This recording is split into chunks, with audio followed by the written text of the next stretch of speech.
은혜 받으실 말씀은 이사야서 43장 16절로 21절 말씀입니다.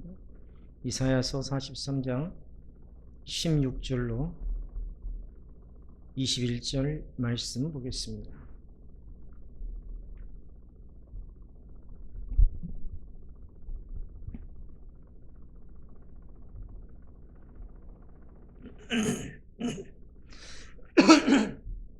우리 16절부터 21절까지 말씀에 유의하면서 한 절씩 교독해 올리겠습니다. 16절입니다. 나 여호와가 이같이 말하노라. 바다 가운데 길을 큰 물 가운데에 지름길을 내고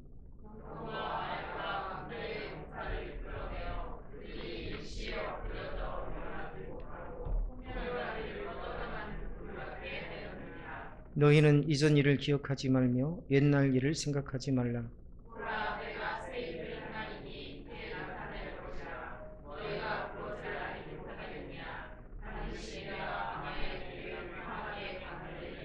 장차 들을 짐승 곧 승냥이와 타조도 나를 존경할 것은 내가 광야의 물을 사막의 강을 내어 내 백성 내가 택한 자에게 마시게 할 것임이라.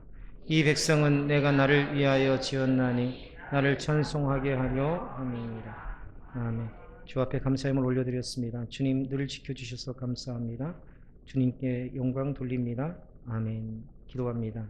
자비로우신 아버지 하나님, 사랑하는 참으로 주님의 백성, 나의 동역자, 주 앞에 예물을 올려드립니다. 참으로 이 예물 가운데에 주님 가득한 믿음의 고백을 받아 주옵시고 모든 삶이 더욱더 큰 감사로 더욱더 큰 은혜로 채워지게 하여 주옵소서. 삶의 흔적 속에 예수 그리스도의 향기가 가득하게 하시며 참으로 입술의 말마다 하나님께 영광이 되게 하여 주옵시고 주님 모든 삶의 터전에서 참으로 그리스도를 향한 믿음의 기초가 든든히 세워져 가게 하여 주옵소서. 오늘도 아버지 하나님 드리는 손길에 은혜와 복을 더하시고 참으로 이 손길이 더욱더 하나님 앞에 충성된 삶으로 더욱더 견고한 삶으로 참으로 하나님 앞에의 놀라운 역사에 쓰임받기에 부족함이 없도록 인도하여 주옵소서. 감사 축복하며 예수님의 이름으로 기도드리옵나이다. 아멘. 우리 앞 옆 사람에게 인사합니다. 나는 당신 때문에 행복합니다.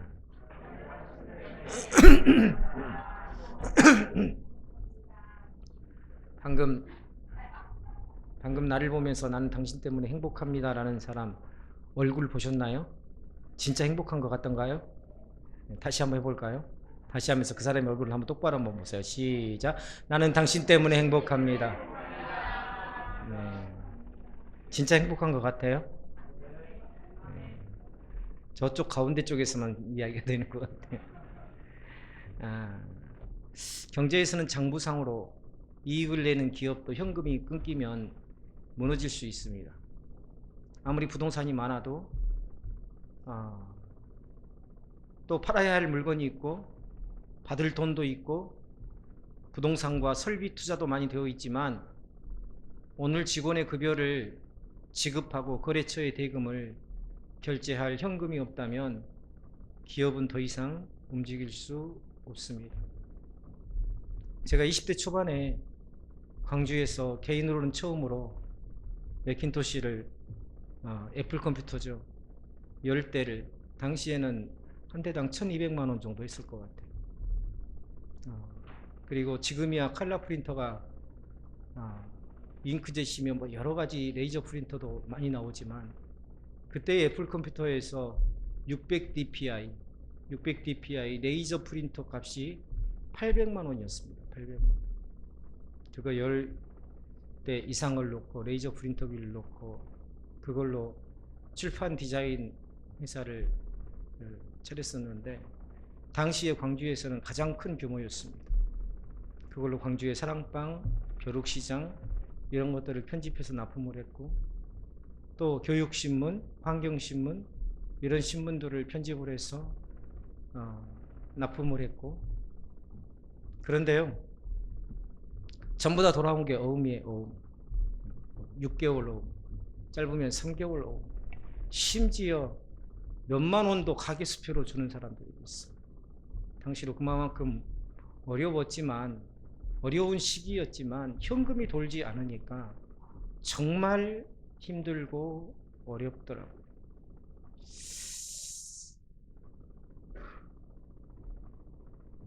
많이 소유하고 있다는 사실과 오늘 살아갈 공급을 받고 있다는 사실은 같지 않습니다.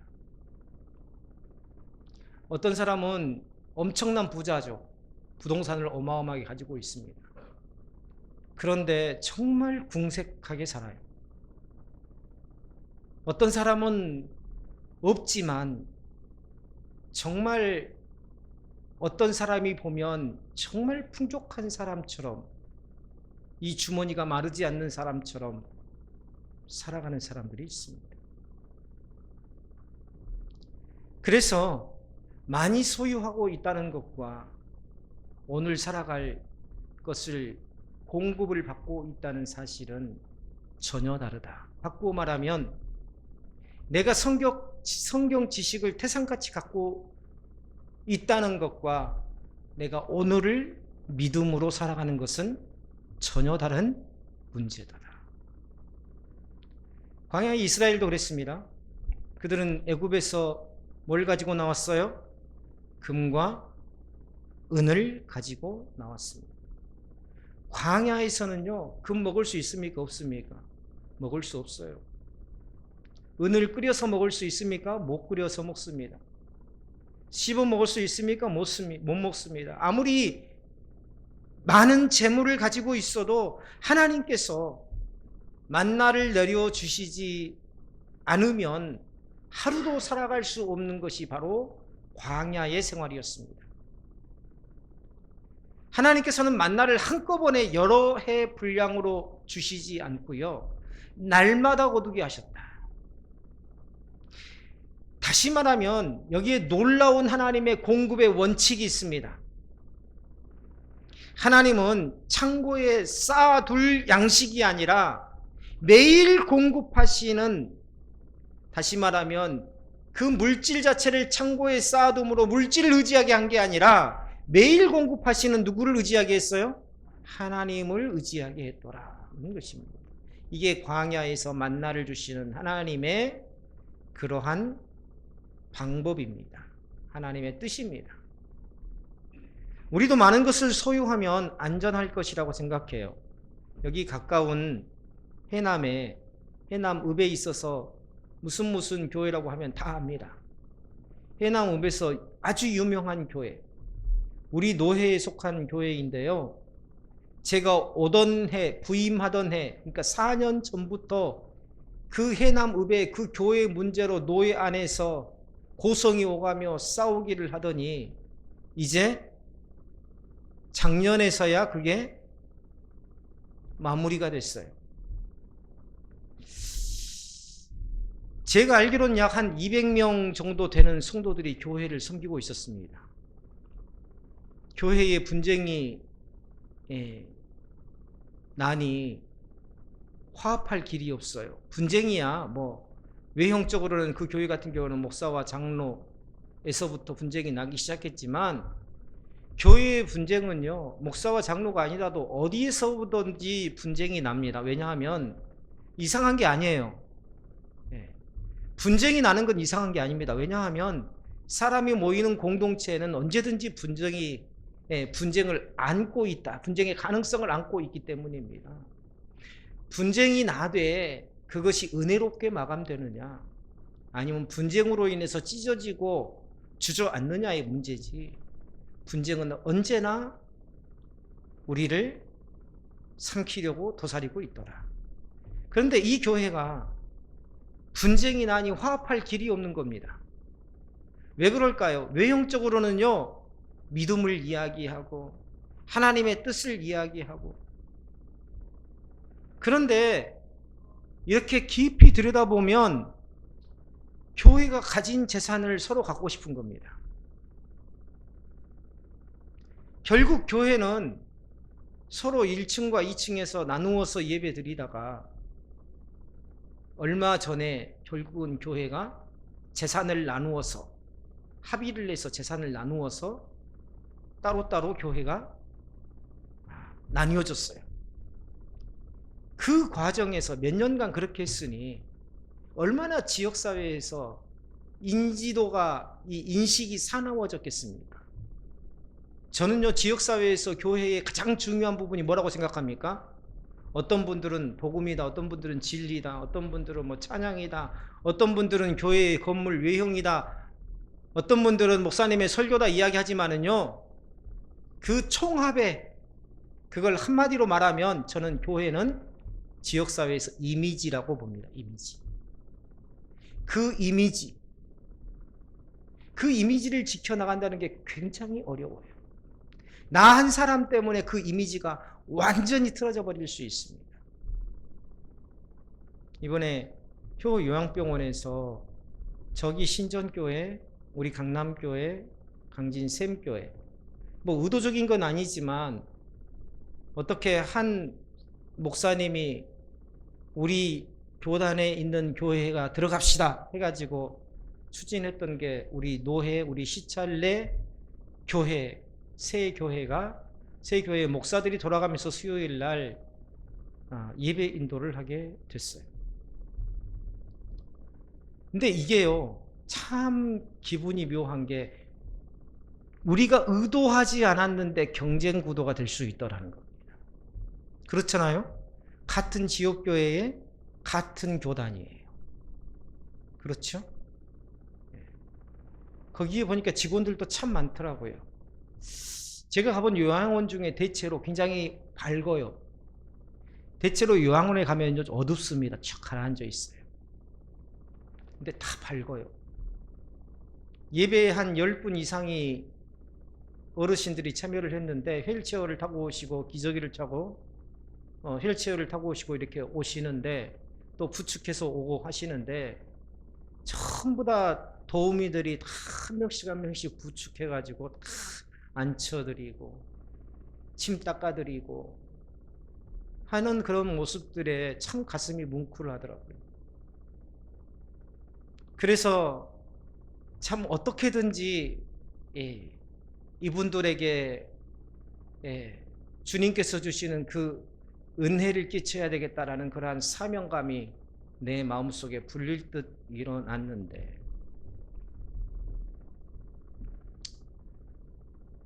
참 바라는 것은 세 사람의 동역이 잘 이루어졌으면 좋겠다.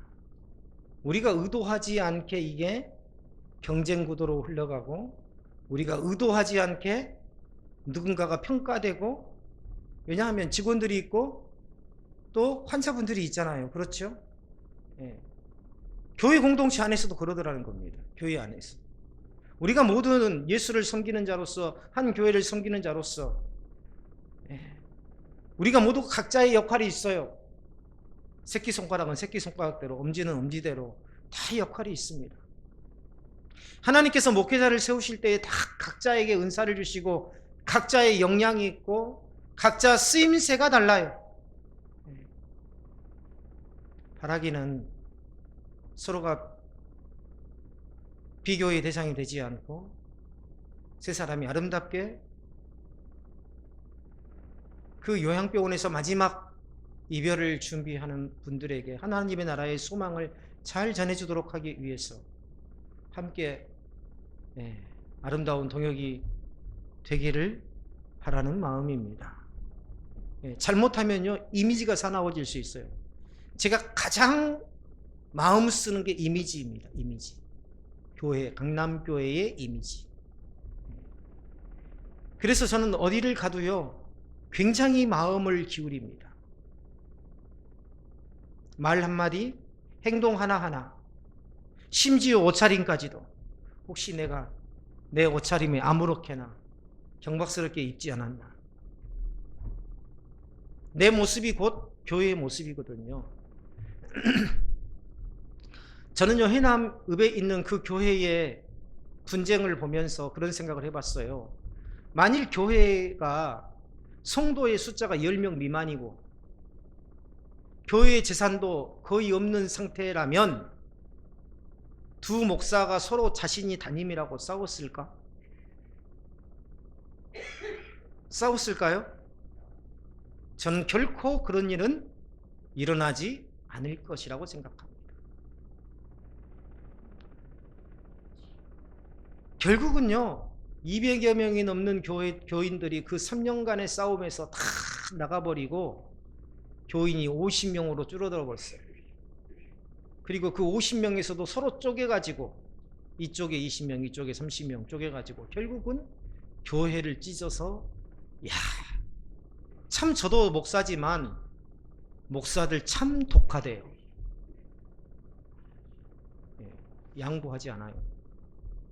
저 같으면은요, 모르겠어요. 저도 그런 상황이 안 되어봐서 모르겠지만 저 같으면 그래요, 제가 사임하겠습니다. 어떻게 한 교회에서 담임이 둘이 될 수가 있겠습니까? 하겠는데 끝까지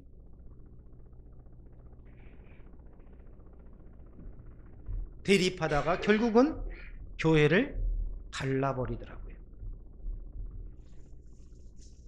인생도 그렇지만 교회 공동체도 쌓아두면 탐욕이 들어오고 분열이 생기게 됩니다. 얼마 전에 한 교회에서 교회 재정이 6천만 원 정도 있대요. 그런데 목회자와 장로가 분쟁이 나면서 장로님이 나가면서 그 소리를 했대요. 제가 이 6천만 원 중에 3천만 원은 제가 헌금한 겁니다. 이게 뭔 소린가요? 가지고 나가겠다는 거 아닌가요? 그렇죠?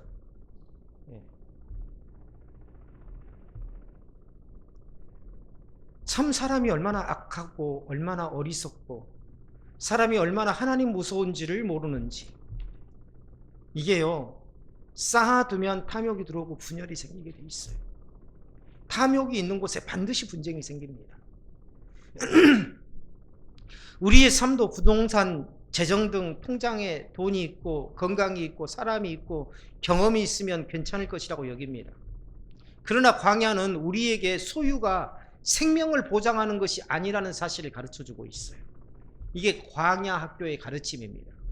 우리를 살게 하는 것은 내가 쌓아놓은 것이 아니라 오늘도 끊이지 않고 공급하시는 하나님의 은혜가 있더라. 이게 바로 내 생명이에요. 이게 바로 내 생명. 그러므로 광야에서 드려야 할 기도는요, 주님, 제 창고를 가득 채워주십시오라는 기도가 아니에요. 우리의 삶이 광야 아닙니까? 그런 기도가 아니라 주님, 오늘도 주님을 의지하게 하옵소서. 오늘도 제게 필요한 은혜를 공급해 주실 줄 믿습니다. 바로 이 기도가 되어야 된다. 하나님께서는요, 때로 우리의 창고를 채우시기 전에 우리의 눈을 들어서 공급자이신 하나님을 바라보게 하시더라. 이런 겁니다. 인생을 살아가면서 가능하면 광야를 만나지 않기를 바라죠. 사람들은 길이 잘 닦여 있고 필요한 것이 부족하지 않고 앞날이 어느 정도 예측되는 삶을 원합니다. 그러나 하나님께서 자기 백성을 인도하시는 길을 성경에서 살펴보면 그 길에는 자주 광야가 등장합니다. 결정적인 순간에 광야가 등장해요. 예수님도 광야를 거쳤어요. 세례 요한도 광야를 거쳤습니다. 이스라엘 백성도 광야를 거쳤습니다. 모든 성경의 인물들이, 하나님 앞에 쓰임받은 모든 인물들은 전부 다 이 광야의 시간을 겪었어요. 엘리야도, 엘리사도. 이스라엘 백성은 애굽에서 구원받은 뒤 곧바로 가나안 땅에 들어가지 않았습니다. 그들은 홍해를 건넌 후에 어디로 들어갔어요? 광야로 들어갔어요. 다윗은 왕으로 기름 부음을 받았지만 즉시 왕궁으로 들어가지 않았습니다. 오랜 세월 광야에서 도망자로 살아야 했습니다. 엘리야도 그리시네가와 호렙산의 광야를 통과해야 됐고요. 심지어 예수님께서도 공생애를 시작하시기 전에 성령에게 이끌려 광야에서 시험을 받으셨더라. 광야는요, 하나님께서 우리를 버리신 장소가 아닙니다. 오히려 하나님께서 우리를 가르치시는 장소예요. 광야는 우리에게 불필요한 것들을 빼앗아 가지만 동시에 결코 잃어버려서는 안 될 가장 중요한 것을 배우게 하더라. 그게 뭡니까? 서두에 말했듯이 우리는 오직 하나님의 은혜로만 살아가는 존재라는 것을 배우게 하더라. 근데 우리는요, 이것을 기억하지 않으면요, 순간순간 우리는 잊어버립니다. 아니, 어쩌면 말씀을 들을 때만 우리는 하나님의 은혜로 살아가는 것을 기억할 뿐 대부분 인생의 전부를 우리는 내 힘으로 살아간다는 것을 인지하죠. 오늘 성경은 바벨론의 포로로 끌려간 이스라엘 백성들에게 주어진 말씀입니다. 나라를 잃었고 성전을 잃었고 고향을 떠나 낯선 땅에서 살아가고 있습니다. 그들의 현실은 마치 광야와 같은 거예요. 아무리 둘러보아도 돌아갈 길이 보이지 않습니다. 인간적인 가능성은 모두 끊겨져 있었습니다. 과거의 영광은 사라졌고 현재는 고통스럽고 미래는 불확실하고. 노인정에 가보면은요, 두 종류로 나눠요. 한 부류는 내가 볼 때는 모두 다 똑같은 노인분들이거든요. 뭐 어떤 분들은 조금 좋은 집에서 사는 분도 있고 어떤 분들은 조금 더 허름한 집에서 사는 분도 있지만요, 사실 내가 볼 때에는 그건 별로 중요하지 않아요. 다 먹을 거 먹고 누릴 거 누리고 다 사세요. 근데요, 노인정에 가보면은요, 딱 두 종류의 노인들이 있어요. 하나는 끊임없이 자신의 과거를 자랑하면서 지금을 한탄하는 사람. 내가 과거에는 어땠는데, 아휴, 내가 어쩌다 이렇게 되었는지, 아휴, 내 팔자야, 아이고, 내 팔자야 하시는 분들이 있고요. 어떤 분들은요, 남의 말을 참 듣기 좋아해요. 자기 말 잘 안 해요. 아, 그렇군요, 그렇군요, 그래요. 남을 위로하고 남을 사랑해주고 좋은 말만 하는 분들이 있어요. 좋은 말만 하는 분들. 나는 어떤 부류인가요? 행복은요, 상황에서 만들어지지 않습니다. 내 스스로 만들어가는 거예요.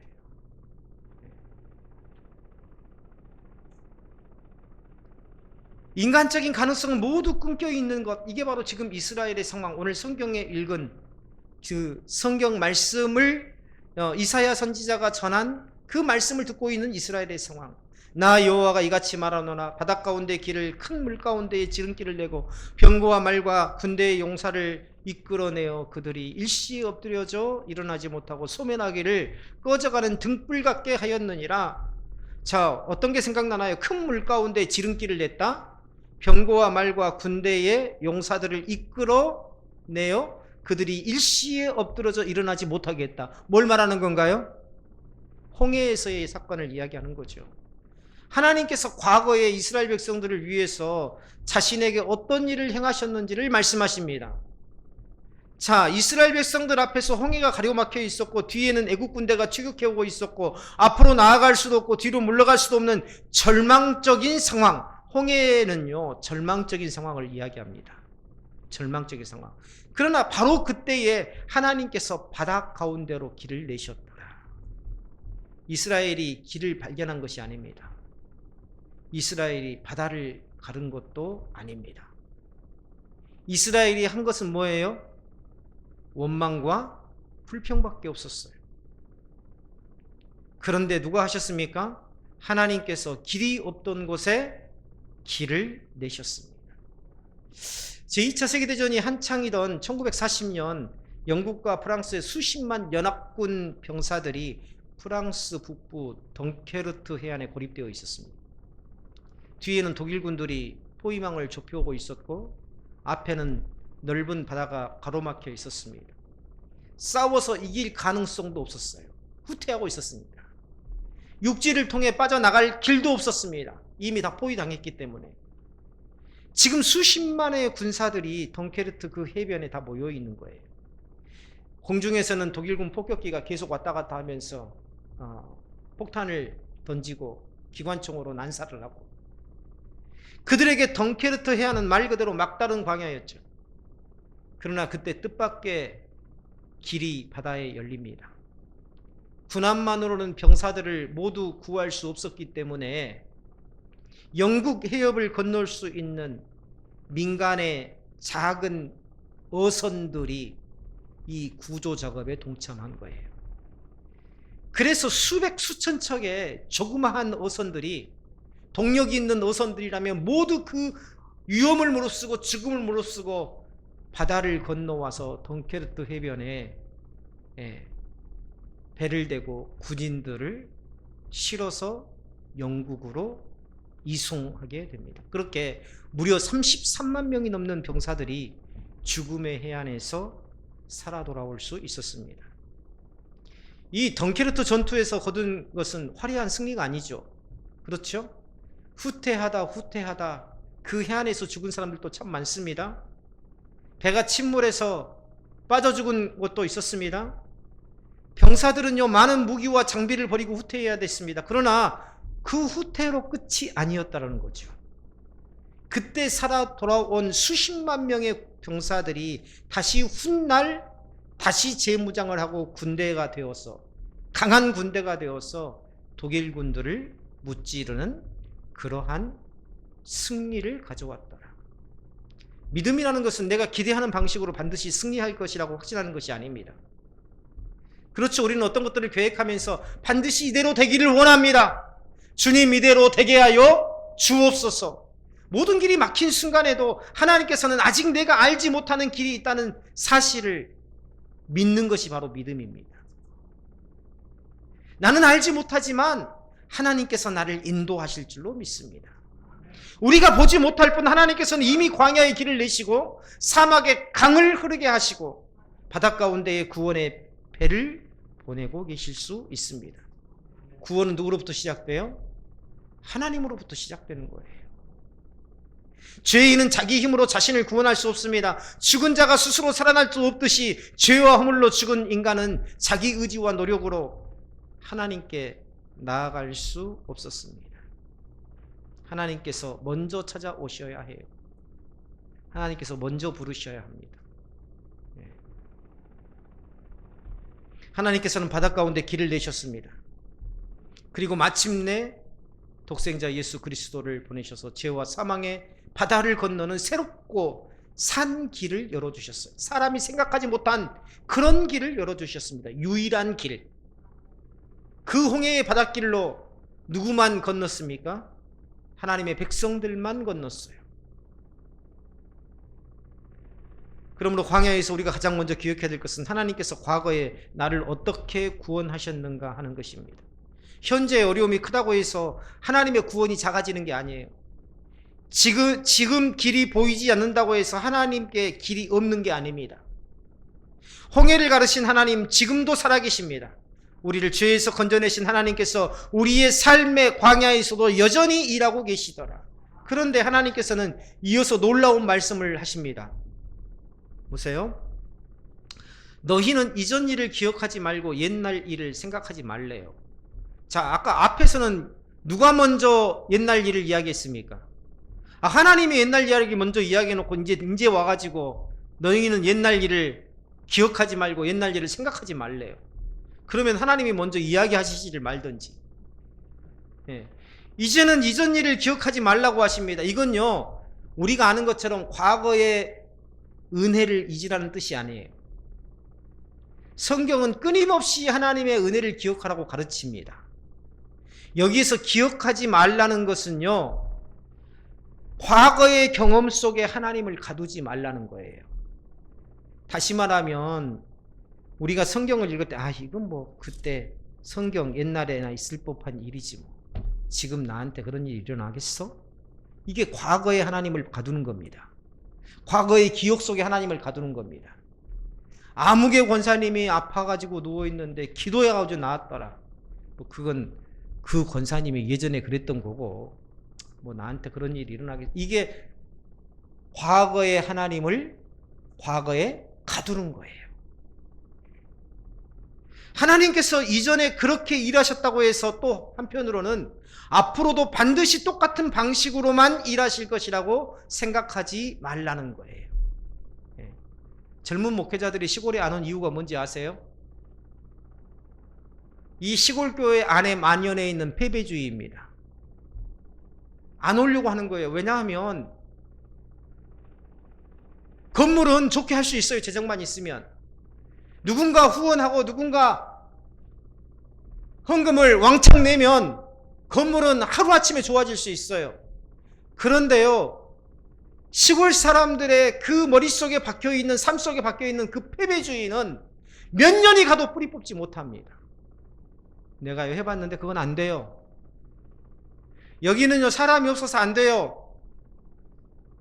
시골은 그런 곳이 아니에요. 내가 오랫동안 이 교회를 섬겨왔는데 그렇게 해서는 안 돼요.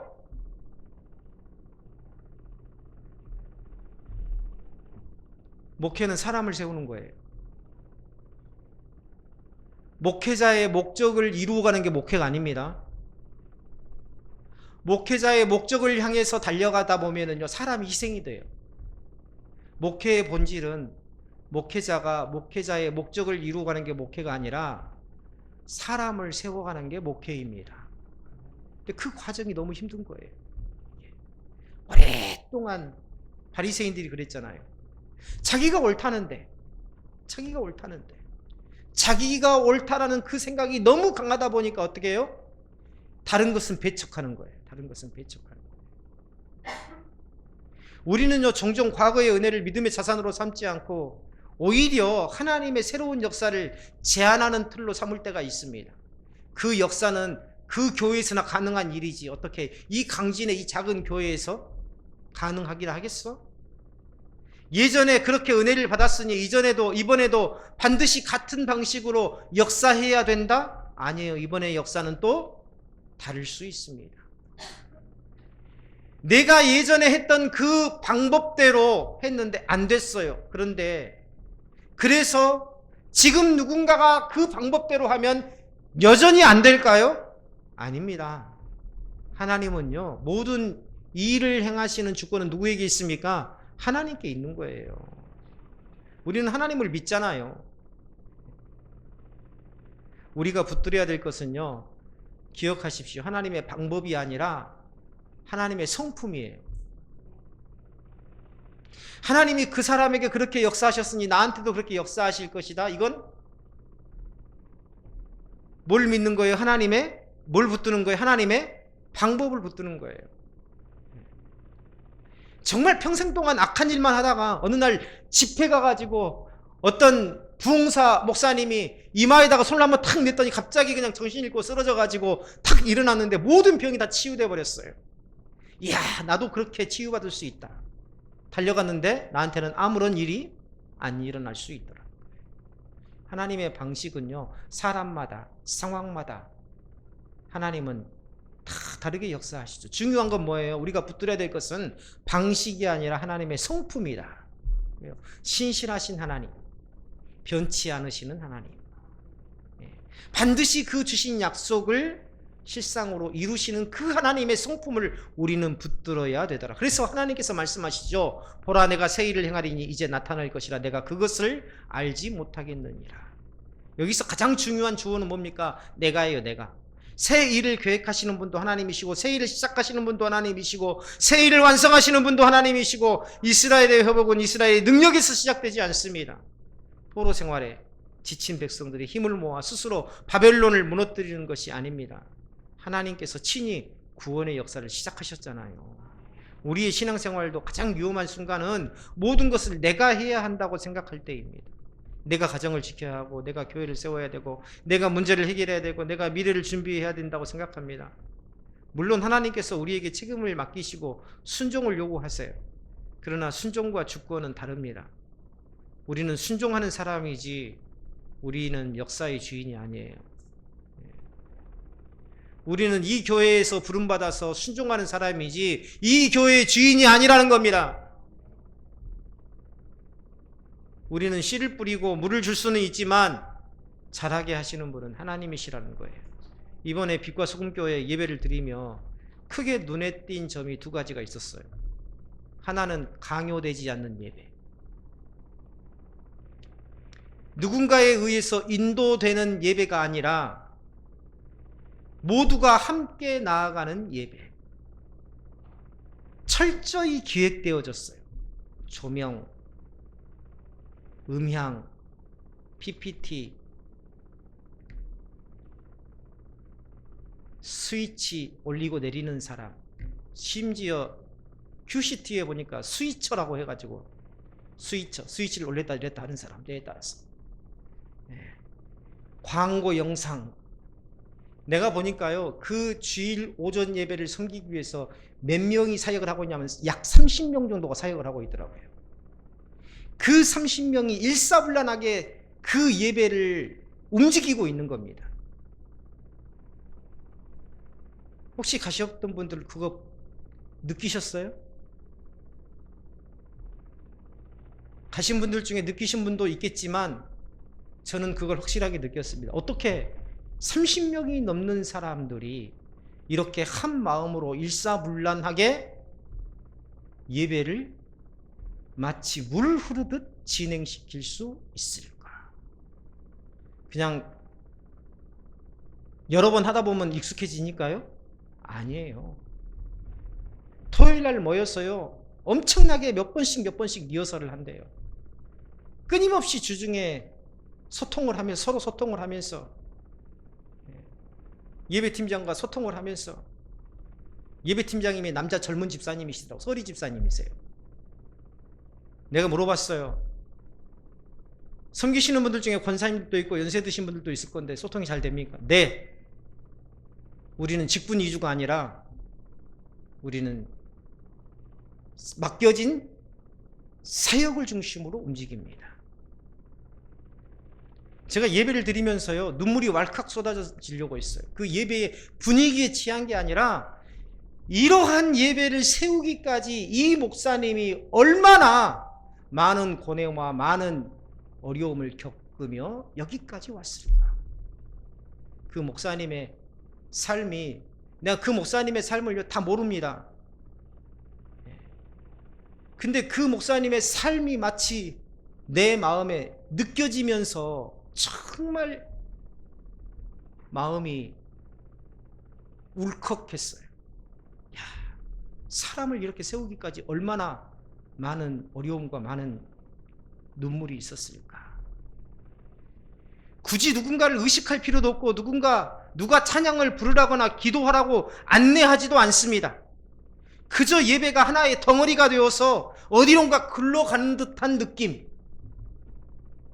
그게 빛과 소금 교회의 예배의 특징이었어요. 다른 교회 가면 찬송가 350장 다 같이 부르겠습니다. 아무개 권사님께서, 장로님께서 나오셔서 기도 인도해 주시겠습니다. 일체 사람이 소개되지 않는 우리 교회 예배도 그런 예배를 지향하죠.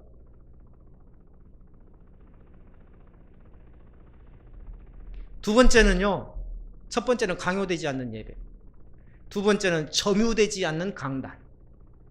점유되지 않는 강단. 목사 한 사람에 의해서 점유된 강단이 아니라, 그곳이 거룩한 게 아니라 찬양하는 자들의 마음이 거룩하고 기도하는 자들의 신앙이 거룩한 예배. 그래서 강단은 목사가 설교하는 곳으로 제한되는 것이 아니라 예배자들의 경배가 올려지는 곳, 성도들의 기도가 올려지는 곳. 점유되지 않는 강단. 배워야 할 점이 참 많았어요. 예배당의 조명이나 음향이나 이러한 부수적인 것들에 대한 게 아니에요. 야, 거기서는 뭐 찬양할 때 불을 끄고 하더라, 우리도 그렇게 해봐야지, 이런 것들이 아닙니다. 그런 것들은 본질이 아니에요. 우리 눈에는요 먼저 그런 것들이 보일 수 있죠. 그러나 그 내면에는 목사에 의해 통제되고 인도되어지는 예배가 아니라 성도들이 함께 세워가는 교회, 목사 한 사람에 의해 좌지우지되는 교회가 아니라 모두가 한 몸처럼 섬기는 교회.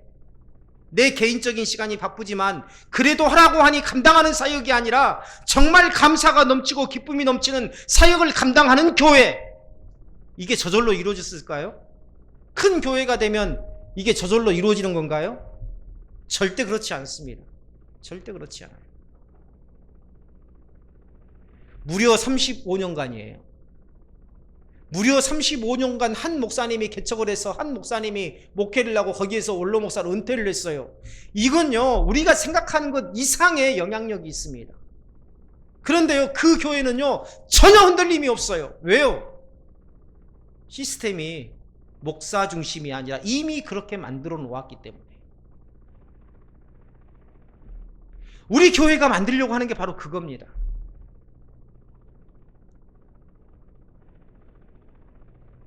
우리는 아직 셀을 조직하지 못했지만 제가 말씀드렸죠. 앞으로 2, 3년 후에 인원이 70명 이상 되면 우리는 셀을 조직해 나가기 시작한다. 그걸 위해서 우리가 지금 묵상을 하는 겁니다.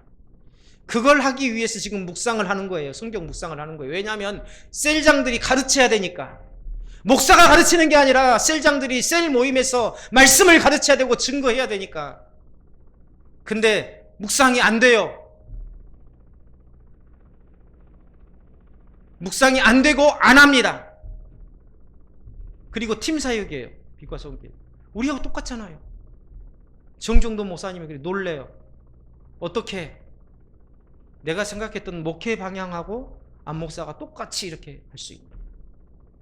목사님이 부러워하시더라고. 한편으로는 어떻게 성경 묵상을 나는 평생 동안 이 집필을 해서 책을 내고 싶었는데 도무지 매월 낼 수 있는 자신이 없었더라. 근데 안 목사는 이곳에서 그걸 하고 있더라. 이제라도 한번 나도 해보겠다라고 원로 목사님이 고백을 하시더라고요. 우리는 지금 팀 사역을 하고 있고 팀 재정들을 독립시켜 나가고 있잖아요. 지금 이제 시작이에요. 이제 시작. 어떤 교회를 향한 목회자가 아무리 바뀌어도 전혀 흔들림 없이 이 교회를, 이 지역을 그리스도의 선한 영향력을 끼칠 수 있는 그런 교회로 다음 세대에도 능히 무너지지 않을 교회로 세워지는 그런 교회. 정정돈 목사님이 개척을 시작한 지 상가에서 상가 7평에서 시작하셨습니다. 7평. 7평. 제가 7평이 어느 정도인지 알아요. 제가 춘천에서 5평에서 시작했으니까. 5평 조그만 방에서 시작했습니다. 7평에서 시작했대요. 7평. 그리고 옮긴 게 17평. 그리고 또 옮긴 게 25평. 그리고 또 상가로 옮긴 게 35평. 그리고 또 상가로 옮긴 게 75평. 그 다음에 상가로 옮긴, 그 다음에 또 75평에서 마지막으로 이제 현재 그 자리에 건축을 하셨다. 35년의 시간 동안 험한 광야와 같은 시간들을 무수히 보내야 했을 것입니다. 그러나 광야와 같은 시간이 없이는 우리는 해낼 수 없어요. 사람에게 집중하세요. 다른 것의 본질에 마음 뺏기지 말고요. 사람에게 집중하세요. 사람을 세워가는 일에 집중하세요. 제가 전도사님한테 늘 당부하는 게 그겁니다. 전도사님이 하고자 하는 그 목적이 중심이 돼서는 안 된다. 그렇죠? 멋진 찬양팀을 세우기 위해서, 멋진 찬양팀을 만들기 위해서, 남보기에 부끄럽지 않은 찬양팀을 만들기 위해서 사람을 희생시켜서는 안 된다. 목적이 뭐예요? 사람이에요. 하나님께서 형상대로 지으신 사람. 하나님께서 독생자를 보내셔서 십자가에 못 박아 죽이기까지 사랑하신 그 사람, 그 사람이 교회의 공동체의 중심이고 그 사람이 교회의 본질입니다. 그걸 이루면은요 안 돼요. 어디는요? 우리 교회는.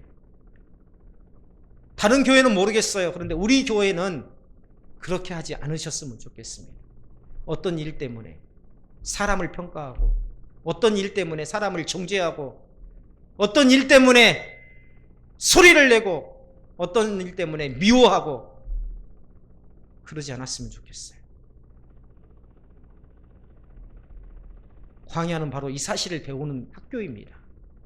평안할 때는 내가 잘해서 살아가는 것처럼 착각하기 쉽습니다.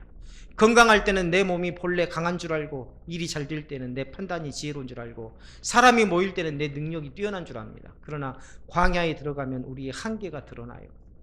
아무리 노력해도 해결되지 않는 문제가 있고, 아무리 계산해도 답이 나오지 않는 순간이 있고, 그때 우리는 비로소 고백하게 됩니다. 주님, 제가 할 수 없습니다. 주님께서 하셔야 합니다. 그때 하나님께서 대답하세요. 반드시 내가 광야의 길을, 사막의 강을 되리니. 하나님께서는 광야를 없애겠다고 말하지 않으셨어요. 광야에 길을 내시겠다고 하셨습니다. 하나님께서는요, 우리는 사막을 벗어나게 해달라고 기도하지만 하나님은 사막 한가운데로 강물이 흐르게 하시겠대요. 우리는 항상 환경을 바꾸는 방식으로만 생각해요. 하나님, 이 가난에서 벗어나게 해주세요. 하나님, 이 질병에서 벗어나게 해주세요. 그런데요, 하나님은 우리를 먼저 바꾸시더라. 따라서 합니다. 나를 먼저 바꾸시는 하나님. 내가 바뀌어야 돼요. 내가.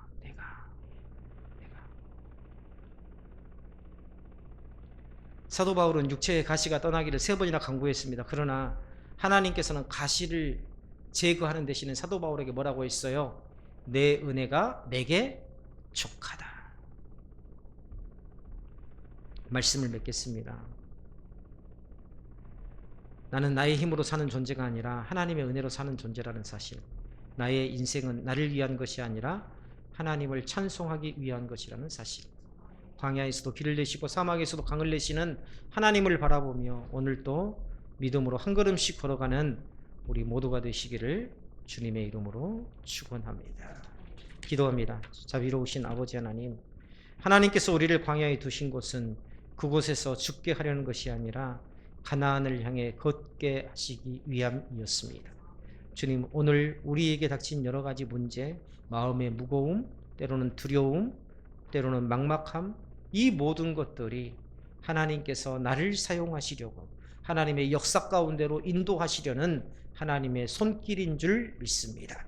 주님, 때로는 안 보일지라도 아버지 하나님 손만큼은 하나님의 손을 단단히 붙잡게 하여 주옵소서. 예수님의 이름으로 기도드리옵나이다. 아멘.